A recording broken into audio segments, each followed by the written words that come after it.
Marvin Aglé no era un boxeador commun. Era una tormenta conguante. Una leyenda que se forjó entre la rabia, la pobreza y el desprecio. Pero elo que realmente elo destruyó no vino desde el otro lado del ring. No fut un gancho al hígado. Ni una de rocha al menton. Lo que tel o quebró fut invisible. Un sistema que jamais quiso vers lo campeón. Una prensa que elo ignoró.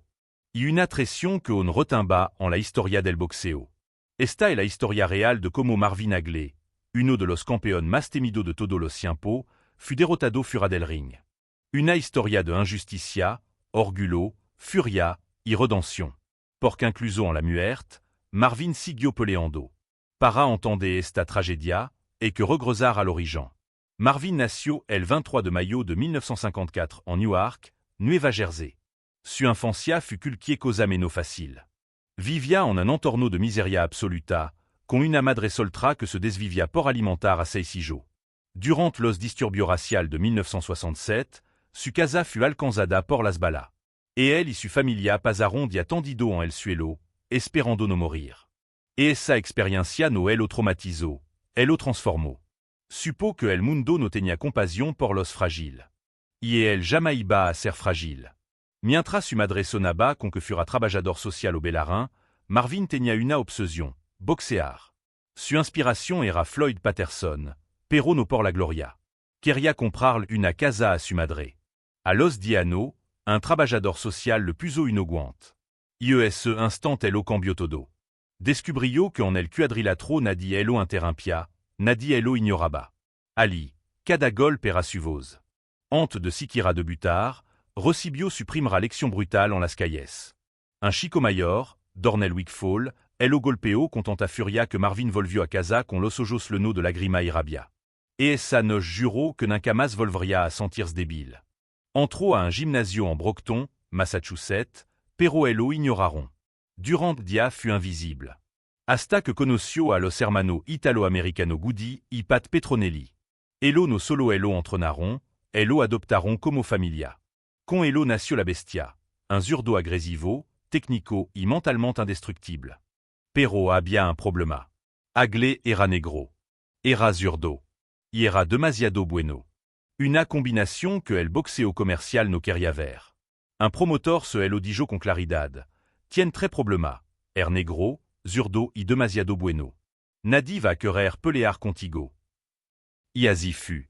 Tuvo que ganar quasi 50 peleas antes de que le dieran una oportunidad real por un título. 50. Nadie le regaló nada. Cada pelea era una guerra.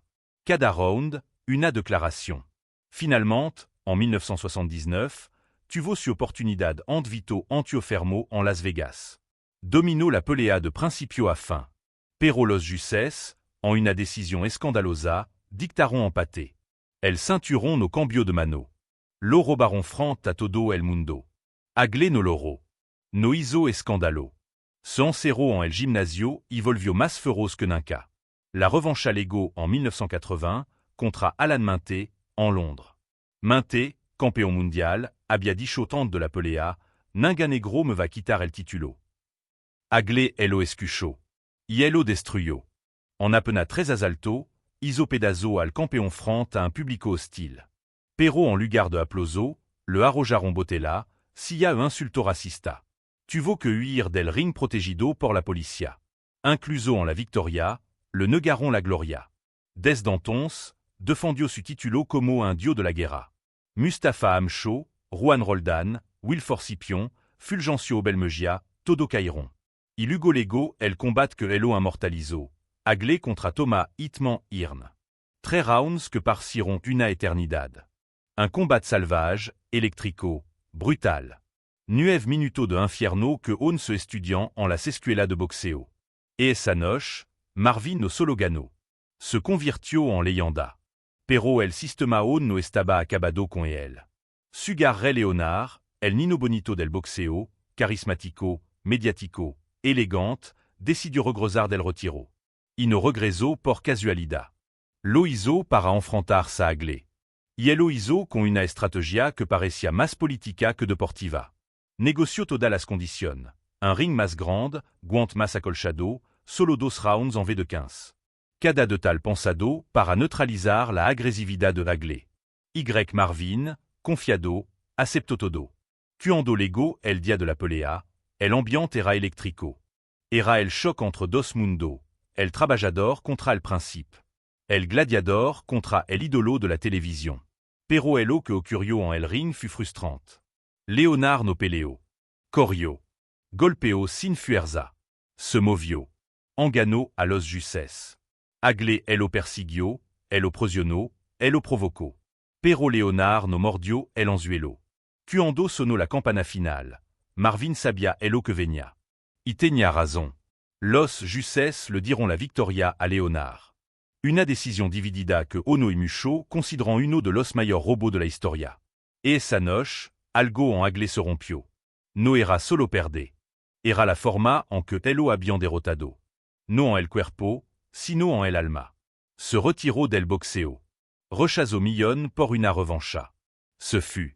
Se exilió en Italia. Aprendió el idioma. Se casó con una italiana. Hizo cine. Vivió en silencio. Por primera vez en su vida, pudo respirar sin pelear por respeto. Durant anno vivió tranquilo. Sin entrevista. Sin prensa. Hasta que en marzo de 2021, la tragedia Elo encontró una vez más. Murió en su casa, inesperadamente. Y sin que su familia pudiera siquiera procesar la noticia, estalló un escándalo. Tommy Hearn publicó en redes sociales que Marvin había muerto por complicación de la vacuna contra el COVID. La conspiration explotó. Las redes Elo convirtieron en martyr de movimiento anti-vacuna. Su esposa y su hijo tuvieron que salir públicamente a desmentirlo.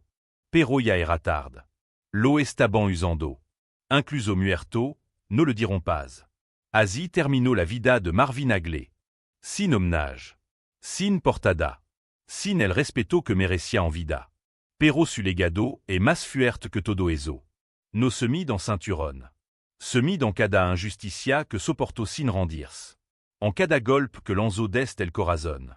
En cada noche que se levantó sabiendo que el mundo no lo quería campeón, pero él iba a hacerlo igual.